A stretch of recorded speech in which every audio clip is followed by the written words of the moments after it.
Back in 1966, or about that period of time, the mid 60s, we were sitting in the Union Hall down in New Orleans, in the SIU Hall. And a couple of us sitting over drinking coffee decided to go out and play the ponies at JD, Jefferson Downs.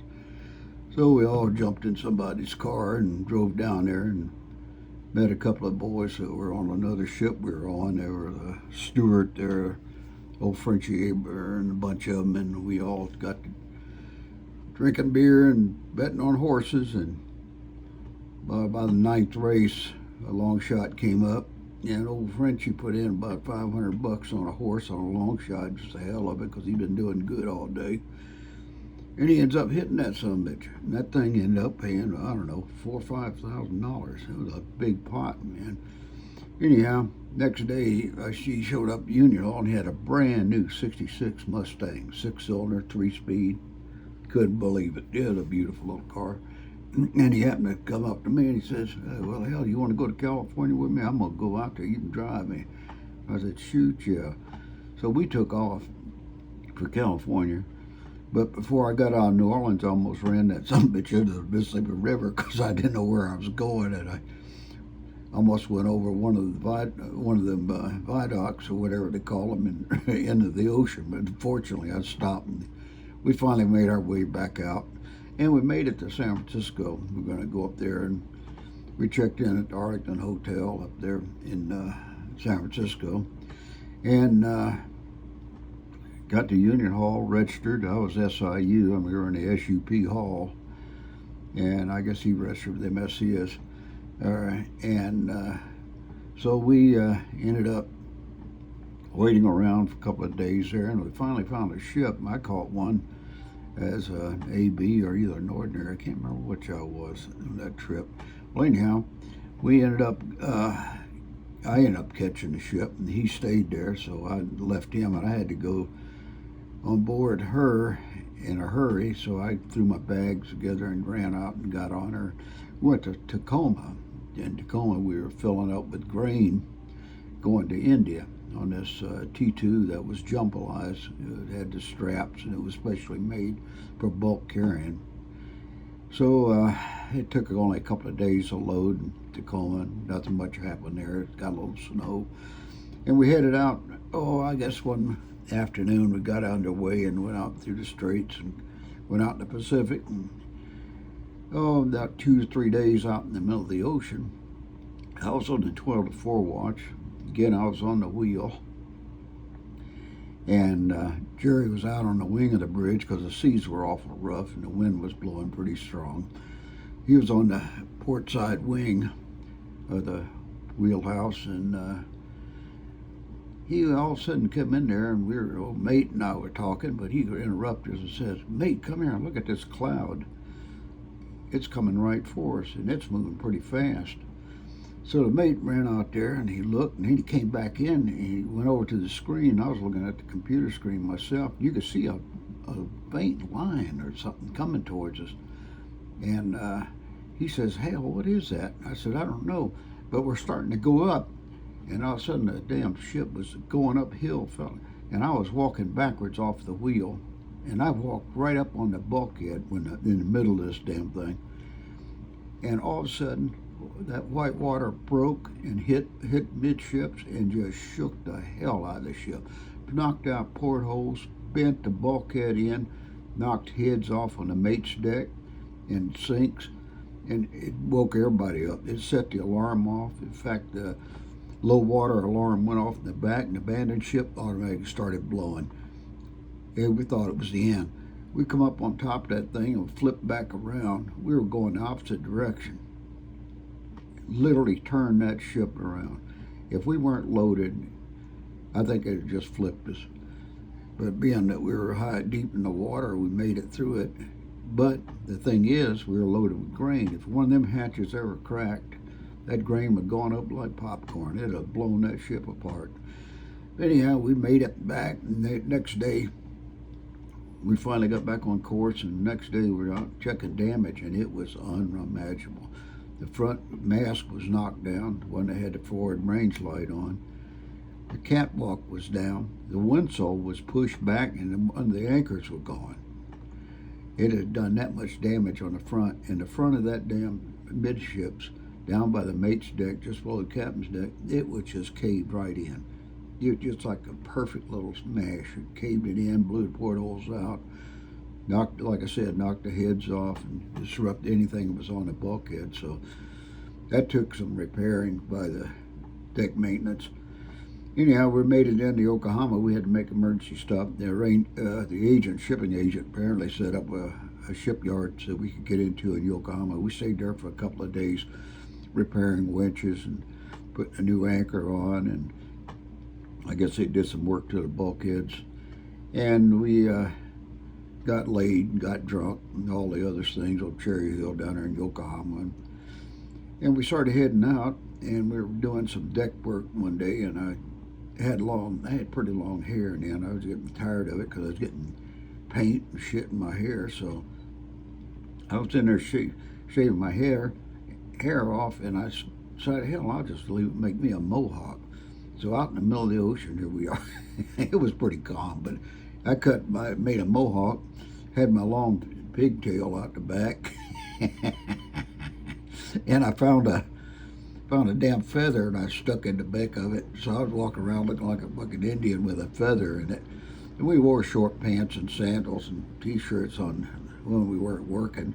I looked like a damn native. I was darker than living hell. I mean, I was dark brown. I turned almost, in fact, even my ID had me as that, this cruddy complexion, ruddy complexion, that's what they called it. And we made it to India finally. And we got to India. I was going ashore with, I guess he was a salesman he used to be a salesman out of Fresno, and that's all I can remember about him because he's the only one who took a picture of me. And we were walking down the railroad tracks behind these warehouses where the ships were docking. There was a warehouse house between our ship and these railroad tracks and back. And we were walking down them railroad tracks headed for the gate to go into Bombay. We were going to go to the British Sailors Union and have a couple of beers and all that. And we got going by. These Arabs are all on the docks, and they started looking at us. We heard them whispering real loud, and they were going to Mecca for that thing that Muslims do. And all of a sudden they started yelling Gutam, and then they started screaming real loud, Gutam, Gutam. And they were coming off that thing headed for us, scared the living daylights out of us. So we started running for the gate. We made the gate. The damn guard at the gate was panicking because he didn't know where to run or what. We jumped in the cab, and man, we got hit by a mob. They were on top of the cab, about flattening the poor cab out when all the people on it trying to get in and get to him. And he took off and drove, and people falling off the cab. Made it to British Sailors Union, and we come to find out, we got there, what Gutam was. He was a movie star in India or something, Jungle Man or Jungle Boy, and apparently he had a mohawk or something just like I had. Here I am walking off in sandals and a short breeches and this flowered shirt. That looked like something. That might have been a movie star, I guess. Anyhow, that kind of had me fuzzled. And we got a kick out of it. We drank and all had fun. We stayed there a couple of days. I didn't have an encounter ever again like that, but we ended up going to this place called Beach Candy or Breach Candy or something like that. It was a Indian thing for the British. The British had an exclusive club that only Europeans could go to. And when I was there, they weren't going to let me in. The Indian guard was not going to let me in because he didn't think I was European. I mean, I was that damn dark. I was as dark as he was. And with this hairdo and the way I looked, he wasn't going to let me in. I had to show him my ID to prove I was American. Well, anyhow, as it goes on, got in there and I started doing dives because I could dive a lot. I used to do that with my dad when he was in the military. When he was in the military, I used to go to the base swimming pool and dive all the time, so I could do a couple of dives, in 1.5s, 2.5s, a half twist and stuff like that, but on a 3-meter board. So I got in there doing some dives, and there was this girl, I guess European girl, and she could dive too quite well. And we got in a competition of diving, and it was a lot of fun. And happened to be there was a Frenchman, a reporter from Match magazine, and he took pictures of me because of the hairstyle, I guess, because I was sitting up on the veranda, wherever it was, drinking a beer, and he took a picture of it. And I never did get to see it, but he said it'd be in a magazine. And so did that car salesman, that guy out of Fresno. I wish I had that picture of it, because I never did get a picture of what it looked like.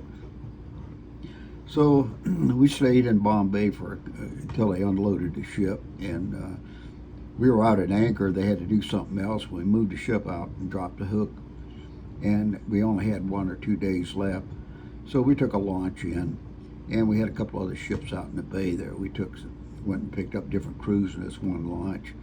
And that night we were coming back. And we were drinking pretty heavy. Went out to the cages and got laid, and had a lot of fun. Oh yeah, while I was at the cages, by the way, this little girl I had that I ended up getting to go to bed with, she wanted a hairdo like I did, and so I said, well, get some clippers, I'll cut it. And so I started cutting this girl's hair off. I got about half cut, and this mama son, or whoever owned her, come in there screaming at me and yelling and carrying on like she's going to sue me and make me pay for all that damage I did to her. And I had to hurry up and get out of that damn bedroom before she killed me. So anyhow, we made it back. We were going back on the ship to catch the launch to the ship, and while we were going down, this is a concrete dock, and that concrete must have went straight down to the bottom of the river there where we were getting on. Because the launch came in, they had these concrete steps that went parallel with the dock that you walked down on, stepped on a platform, you stepped over on the launch. Well, we had a bunch of drunk seamen, and that's one old guy. I saw him down there, and he had khaki pants and an old plaid shirt, and he went to step on that boat, and he missed it and fell in the drink, fell between the damn boat and the dock. And I didn't even think. I dove from off the dock in on the boat. I think I landed on the boat in the water and grabbed him. And that guy, that boy from Fresno, went and grabbed the boat hook from one of these natives and held the boat off the dock while I pulled this guy out of the water. So we ended up saving his damn life, because it would have crushed him. And he really thanked me and all that. So we went back to the ship, and I never did see that guy again, because he was so, he said his daughter would appreciate it and all that stuff. And I said, no problem, man. It was something I expect anybody to do. Anyhow, as time went on, we made it back to Long Beach of all damn places, because I figured this damn ship, being out of the East Coast, would go back to New Orleans, but it didn't. It went to Long Beach of all places. We paid off in Long Beach. I bought a ticket on a bus for New Orleans. I didn't want to spend my money, but it was going through Vegas, so I figured I'd stop over in Vegas. Stopped over in Vegas, played blackjack, lost all my damn money. I mean, I was broke. I may have had $10 of that and some change, and I got on the bus to leave, depressed the hell back, because I just blew all my damn pay on drinking and playing in the casino.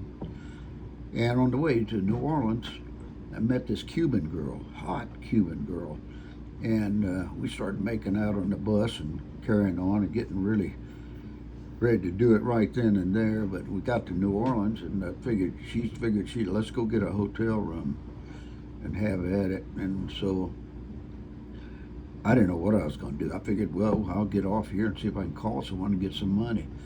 I called around a couple of people that I knew, and none of them answered the phone. And I told her, well, I guess I can't afford it. And I thought maybe she would, but she didn't have any money either. She was going to Miami. So we said goodbye, and she went off. And that was a shame. I lost that one. But anyhow, I ended up finding some friends of my mom's that lived out in Gretna. And They ended up owning a restaurant up in Jackson, Mississippi on State Street during World War II called the Mayflower.